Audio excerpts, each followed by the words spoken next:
Hello दोस्तों, आज हम पढ़ेंगे इस वीडियो में प्रतिस्थापन विधि। यदि प्रतिस्थापन विधि नहीं जानते हैं तो शुरू से अंत तक आप वीडियो में बने रहिए। यदि वीडियो आपको अच्छा लगता है तो एक लाइक कर दीजिए और चैनल पर पहली बार जुड़े हैं तो चैनल को सब्सक्राइब कर लीजिए और बेल आइकन को प्रेस कर लीजिए, जिससे क्या होगा कि वीडियो का समय समय पर नोटिफिकेशन आपको मिलते रहेगा। तो चलिए स्टार्ट करते हैं प्रतिस्थापन विधि को। देखिए यहाँ पर प्रतिस्थापन विधि है, जैसा कि दिख रहा होगा कि लिखा हुआ है x + y = 14 और नीचे है x - y = 4। तो ये आपका दो समीकरण है। तो पहला वाला को मान लेते हैं कि यह पहला समीकरण है, इसको मान लेते हैं कि यह दूसरा समीकरण है। ठीक है, यहाँ पर दो समीकरण हो गया। देखिए यहाँ पर दो चर वाला है, दो चर का मतलब x एक पहला चर है और y दूसरा चर है। यहाँ पर देखिए x पहला चर है और y दूसरा चर है।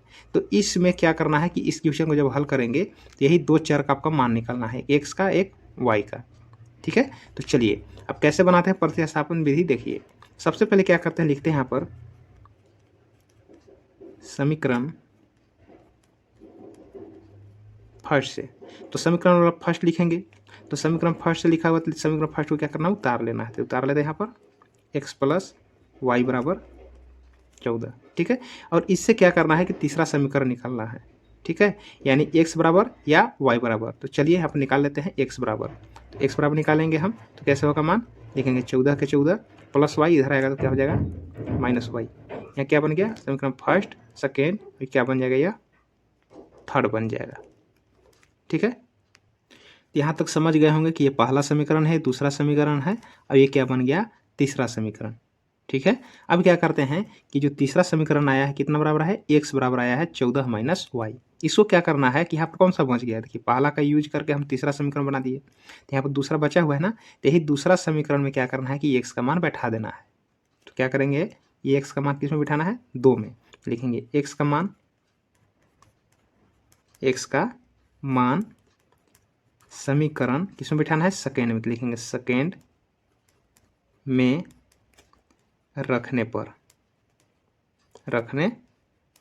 अब समीकरण सेकेंड में बैठाना है तो समीकरण सेकेंड को यहाँ पर उतार लेंगे। तो समीकरण सेकेंड कितना है, x - y = 4। यही तो दिख रहा है ना, इसको हम उतार दिए।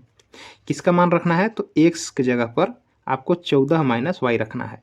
यहाँ पर देखिए x दिख रहा है, इसके जगह पर रखना है 14 - y। लिखेंगे 14 - y। इस बाद क्या बच रहा है यहाँ पर, -y, और क्या बच रहा है, बराबर 4 बच रहा है। यहाँ पर क्या करेंगे, हम y का मान निकाल लेंगे। y का मान निकाल लेते हैं। देखिए -y कितना होगा, -2y होगा, क्योंकि माइनस माइनस जुड़ता है, बराबर 4। इधर में देखिए +14, कोई चिन्ह नहीं, यहाँ पर प्लस है तो +14 है, इधर आएगा तो -14 हो जाएगा। इसके बाद -2y बराबर, यहाँ पर प्लस चिन्ह है, यहाँ पर माइनस चिन्ह है, तो प्लस माइनस घटेगा ना, तो 14 में से 4 घटेगा तो कितना होगा, -10 होगा। ठीक है ना, क्योंकि बड़ा अंक का चिन्ह लगता है। अब y बराबर कितना हो जाएगा, -10 गुना में -2 है, जाएगा भाग में, तो माइनस माइनस प्लस हो गया, यानी कट गया, 2 एकम 2, 2 × 5 = 10। तो y का मान कितना आया, 5 आ गया। एक तो आंसर आ गया, y बराबर 5 आ गया। ठीक है, अब देखिए एक चर और बचा है ना x का मान, तो क्या करेंगे, यहाँ पर लिखेंगे, यहाँ पर बना दे रहे हैं, लिखेंगे y का मान किस में बैठाना है, तो समीकरण जो थर्ड आया है ना, थर्ड, तो इसमें मान बैठा देना है। ठीक है, तो y का मान समीकरण थर्ड में रखने